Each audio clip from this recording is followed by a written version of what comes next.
जय माता दी मित्रों, मेरा नाम पंडित प्रकाश जोशी। स्वागत है मेरे YouTube फेसबुक चैनल एस्ट्रो आज में। मित्रों, आज हम चर्चा कर रहे हैं मंथली राशिफल। कन्या राशि का मार्च का महीना कैसा रहेगा, कैसी रहेगी धन की, स्वास्थ्य की, उनके परिवार की स्थिति, दाम्पत्य जीवन की स्थिति और जो मार्च के महीने में 5 बड़े बदलाव मार्च के महीने में आ रहे हैं। सूर्य राशि परिवर्तन करेंगे 14 मार्च को, 15 तारीख को मंगल राशि परिवर्तन करेंगे, 21 तारीख को शनि देव उदय हो जाएंगे। अभी 21 तारीख से पहले पहले अस्त चल रहे हैं। साथ ही साथ शुक्र और बुध दोनों का राशि परिवर्तन 7 मार्च को है। तो ये सारे गोचर के अनुसार कन्या राशि पे क्या स्थिति रहेगी, इसके बारे में डिटेल में चर्चा करेंगे। सबसे पहले कन्या राशि वाले यानी विर्गो की कुंडली देख लेते हैं। ये कुंडली है, लगन में मार्च में केतु विराजमान है, तो हेल्थ पे ध्यान देना है, याद रखिएगा। चंद्रमा आपके चतुर्थ भाव में विराजमान है और मंगल और शुक्र पंचम यानी त्रिकोण भाव में बैठे हैं। लक्ष्मी नारायण योग बना रहे हैं, यानी कि ये जो योग बन रहा है ये आपके लिए धन के लिए बहुत लाभदायक है। वो कैसे लाभदायक है इसके बारे में भी चर्चा करेंगे। तो ये मंथली राशिफल की कुंडली है। सबसे पहले हम स्वास्थ्य के बारे में जान लेते हैं। तो स्वास्थ्य मार्च के महीने में 2 भागों में कन्या राशि का बट रहा है। जी हाँ, 1 तारीख से लेकर 14 मार्च तक देखा जाए तो आपको कन्या राशि वालों को ENT की समस्या रहेगी, सर दर्द की परेशानी, माइग्रेन की परेशानी, कुछ ना कुछ 14 मार्च तक कन्या राशि को लगा रहेगा। कभी हाथ में दर्द, कभी पैर में दर्द, कभी ENT की प्रॉब्लम, कभी माइग्रेन की समस्या, कभी नींद ना आने की समस्या, क्योंकि लगन में आपके केतु विराजमान है। 15 तारीख के बाद से 31 मार्च तक सूर्य का राशि परिवर्तन होगा, सूर्य शनि की युति छूट जाएगी। तो कहीं ना कहीं सूर्य मीन राशि में पहुंच जाएंगे और मीन राशि में सूर्य का पहुंचना यानी कि आपके सप्तम भाव में सूर्य का विचरण करना आपको बड़े किसी फेमस व्यक्ति से मिलाएगा, बड़े सेलिब्रिटी से मिलाएगा, किसी बड़ी पार्टी फंक्शन में जाने का आपका मौका मिलेगा 15 मार्च के बाद से 31 मार्च तक, और हेल्थ भी आपकी अच्छी रहेगी। अब बात कर लेते हैं धन के बारे में। तो धन के बारे में अगर बात करें तो धन के स्वामी आपके शुक्र है। शुक्र इस वक्त पंचम में मंगल के साथ में बैठे हैं, और जब भी पंचम में मंगल के साथ में शुक्र बैठते हैं तो लक्ष्मी नारायण योग एक्टिवेट हो जाता है। यानी कि लक्ष्मी नारायण योग के कारण 3 बड़े लाभ कन्या राशि को मिल सकते हैं मार्च के महीने में। अब वो 3 बड़े लाभ क्या है? पहला, किसी से अगर उधार धन लेना है या उधार किसी को धन दिया है, दे नहीं रहा, तो आपको अब कॉल करनी पड़ेगी, उससे मिलना पड़ेगा, आपका धन उधार मिल जाएगा। यानी लक्ष्मी नारायण योग के कारण आपकी उधार से संबंधित जो समस्या है, EMI से संबंधित समस्या, उसका समाधान हो रहा है। दूसरा, मार्च के महीने में कोई वस्तु खरीदने में आपको प्रॉफिट होगा, कुछ वस्तु को बेचने में आपको प्रॉफिट होगा, यानी सेल एंड परचेज से आपको लाभ होगा। तीसरा, देखा जाए तो आपका नौकरी के अलावा, बिजनेस के अलावा एक्स्ट्रा इनकम के भी योग मार्च के अंदर बनते हैं, यानी डबल जगह से आपको इनकम प्राप्त होगी। तो धन और फाइनेंस के लिए मार्च का महीना कन्या राशि के लिए लाभकारी है। अब बात करें फैमिली लाइफ की यानी परिवार क्षेत्र की। तो मार्च के महीने में 2 यात्रा फैमिली के साथ में मार्च में लिखी है। पहला आपका तीर्थ या सिद्ध मंदिर की एक तो यात्रा फैमिली के साथ में होगी, वहाँ पूजा पाठ करेंगे आप। दूसरा, नदी समुद्र की यात्रा भी फैमिली के साथ होगी। यानी मार्च का महीना फैमिली के साथ में टाइम बिताने का है, समय बिताने का मौका मिलेगा, और 2 जगह पे यात्राएं होंगी।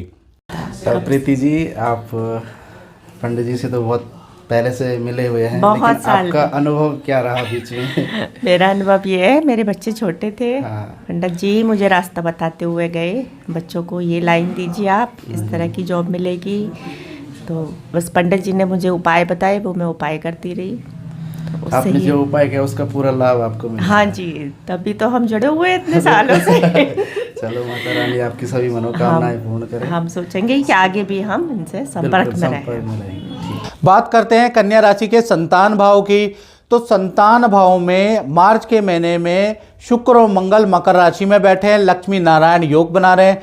मार्च में संतान संबंधी आपको खुशखबरी मिलेगी। यदि आप की संतान नहीं है, आपकी नई नई शादी हुई है, तो आपको संतान संबंधी खुशखबरी मार्च में मिल सकती है। यदि आपकी कन्या राशि और आपकी छोटी संतान है तो मार्च में आपकी छोटी संतान को ननिहाल से कोई ना कोई गिफ्ट प्राप्त होगा, ऐसा योग नजर आ रहा है। यानी छोटी संतान को कोई ना कोई गिफ्ट प्राप्त होगा। बड़ी संतान है तो उनका मार्च के अंदर या तो वाहन खरीदने का या बुक कराने का या इलेक्ट्रॉनिक आइटम खरीदने का, मोबाइल कंप्यूटर खरीदने का योग बनता है।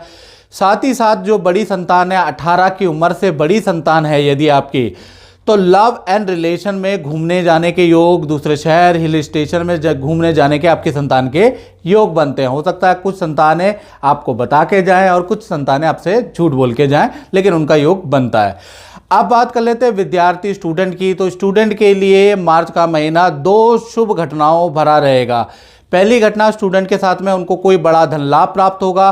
दूसरा, लव एंड रिलेशन के साथ में हिल स्टेशन की यात्रा होगी। यानी मार्च का महीना एंजॉय वाला रहेगा। विद्या में थोड़ा आपका फोकस भी अच्छा रहेगा और अपनी पर्सनल लाइफ भी आपकी अच्छी रहेगी। अब बात कर लेते हैं उनकी जो कन्या राशि वाले नौकरी करते हैं, जॉब करते हैं, तो यहाँ पर सूर्य, बुध और शनि का प्रभाव है। ये जो 3 ग्रह एक साथ बैठे हैं, तो 1 तारीख से लेकर और 7 मार्च तक कन्या राशि वाले जो जॉब करते हैं, ध्यान से नोट कर ले, 7 मार्च तक काम में आपको टेंशन रहेगी, काम में गड़बड़ी रहेगी। आप झूठ बोलेंगे तो आपके सीनियर पकड़ेंगे और आपको अच्छी खासी डांट मिलने वाली है। यानी 7 मार्च तक कोई भी आपने गड़बड़ी की तो उसका खामियाजा आपको भुगतना पड़ेगा। 8 तारीख से और 31 मार्च तक देखा जाए तो बुध देव मीन राशि में चले जाएंगे। नई नौकरी का आपको ऑफर मिलेगा, आपकी सेल अच्छी हो जाएगी और पुराना पेंडिंग काम आप जोरों शोरों से निपटाने वाले हैं। यानी जो पुराना काम में जो गलतियां हो गई है, जिस वजह से मैनेजमेंट ने आपको डांटा है, वो काम भी आप पूरा करने वाले हैं। तो कुल मिला के देखा जाए 8 तारीख के बाद स्थिति ठीक है। अब बात करते हैं कन्या राशि वाले की दाम्पत्य जीवन के बारे में। सबसे पहले प्रेमी प्रेमिका के बारे में, यानी लव कपल के बारे में बात करें तो कहीं ना कहीं मार्च का महीना आपके पार्टनर के लिए बहुत अच्छा नहीं है। एक तो पार्टनर आपको अचानक धनहानि हो सकती है, पार्टनर की कोई वस्तु मार्च के अंदर चोरी हो सकती है, ऐसा योग नजर आ रहा है। दूसरा, पार्टनर एक अजीब अजीब सा बदलाव करेगा, यानी पार्टनर के स्वभाव में आपको बड़ा बदलाव नजर आएगा। यानी पार्टनर से संबंधित थोड़ा सा समस्या मार्च के अंदर रहने वाली है। पति पत्नी के बारे में बात करें तो पति पत्नी का मार्च का महीना, एक तो तीर्थ यात्रा के योग आपके पति पत्नी के बन रहे हैं, साथ ही साथ पार्टनर के घर के अंदर कोई मांगलिक काम होगा, उसमें आप दोनों जाएंगे, ऐसा योग नजर आ रहा है। साथ ही साथ आपके पार्टनर को पुराना धन लाभ प्राप्त होगा या पुराना किसी काम में उनकी सुनवाई होगी, पुरानी समस्या का निदान होगा करियर में। यानी कि कहीं ना कहीं पुरानी जो समस्या चल रही थी आपके पार्टनर की, उसमें कुछ ना कुछ सोल्यूशन मिलता हुआ मार्च में नजर आ रहा है। तो कहीं ना कहीं प्रेमी प्रेमिका में पार्टनर के लिए थोड़ा गड़बड़ मार्च का महीना है, पति पत्नी में पार्टनर के लिए अच्छा महीना है। अब बात करते हैं कन्या राशि वाले, उनकी जो अपनी फैक्ट्री, दुकान, शोरूम चलाते हैं, उनके बारे में बात करें तो ये महीना आप लोगों के लिए 2 भाव में बढ़ता है। 1 तारीख से लेकर 7 मार्च तक सूर्य, बुध और शनि, यानी सूर्य शनि की युति के बीच में बुध देव फंस गए हैं, जिस कारण से काम में टेंशन रहेगी, कर्मचारी से वाद विवाद रहेगा, कर्मचारी के कारण ही आपके व्यापार में नुकसान होगा। साथ ही साथ सरकारी नोटिस, सरकारी भुगतान भी आपको सहना पड़ेगा, काम भी आपका डाउन रहेगा। यानी ये 7 दिन आपके काम के लिए, आपकी दुकान के लिए बहुत ही खराब हैं। 8 तारीख से बुधदेव का राशि परिवर्तन होगा, बुधदेव मीन राशि में चले जाएंगे। तो 8 मार्च से 31 मार्च तक देखा जाए तो नया काम के आपको ऑफर मिलेंगे या नया आपको कुछ ना कुछ बदलाव आप अपने काम में लेके आ रहे हैं, तो उससे आपको लाभ प्राप्त होगा। सेल भी अब आपके 8 मार्च के बाद बढ़ने लगेगी। आपके एम्प्लॉय पे थोड़ा आपको डांट के रखना पड़ेगा, थोड़ा कंट्रोल करके रखना पड़ेगा, तब आप अपने कर्मचारी से काम निकलवा सकते हैं। तो 8 मार्च के बाद थोड़ा सा मैनेजमेंट में आप बदलाव करने वाले हैं, कर्मचारी पे कंट्रोल करने वाले, जिससे आपका जो नतीजा है काफ़ी बेहतर नज़र आ रहा है। यानी मार्च का महीना ठीक ठाक रहेगा। तो मित्रों, इस कार्यक्रम में बस इतना ही। मुझे दीजिए इजाज़त। जय माता दी।